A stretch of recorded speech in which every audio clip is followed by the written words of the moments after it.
how your arms are connected to your body can vary greatly. There's great players who swung with the right arm with this huge gap in their right side, and there's great players that have swung with that right arm completely pressed against the side.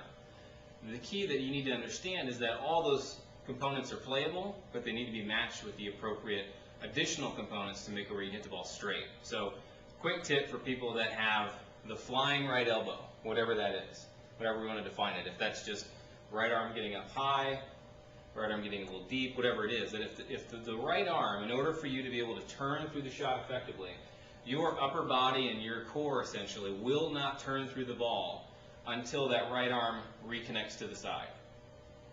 Look on video and you'll see what I'm talking about, that any good player, or really any player for that matter, when they get that right elbow up high, if they don't reconnect it, you will not see the shoulders accelerate through the shot and get to an open position through the ball. You'll see most players, if the right arm gets high and they don't ever reconnect it, you'll see what happens is the shoulders will stop turning. You'll see a lot of square shoulders at the ball. You'll see the hands come in high above where they started. They'll come in high this way. Whereas players that get that right arm to get down into that side, you'll see them rotate hard through the ball. Right arm stays bent. Shoulders get open to the target at impact.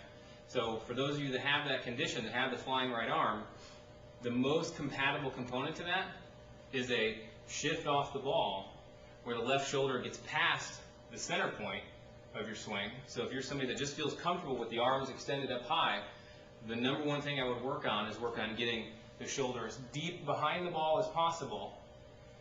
But from there, you've got to learn how to shift the weight and drive the lower body and reconnect that right arm as quick as you can, so that by the time you get your shaft down to P6 here, you're able to turn hard through the ball at that point. What you can't have is a really, really high right arm and a centered pivot.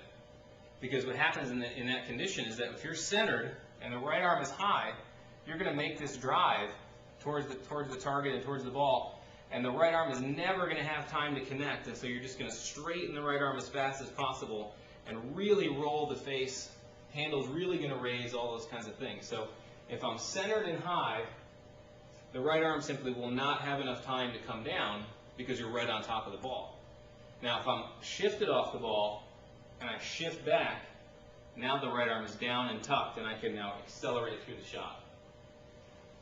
For those of you that have a tight right arm, if you're able to get the right arm tight to the side, it really is a disadvantage to have a big shift off the ball, because you're going to shift forward and all that's going to do is really drop the club to the inside.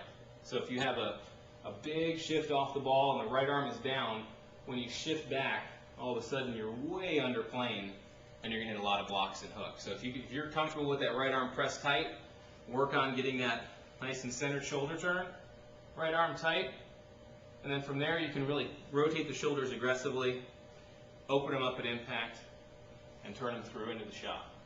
So right arm up is shift off the ball and then wait for it.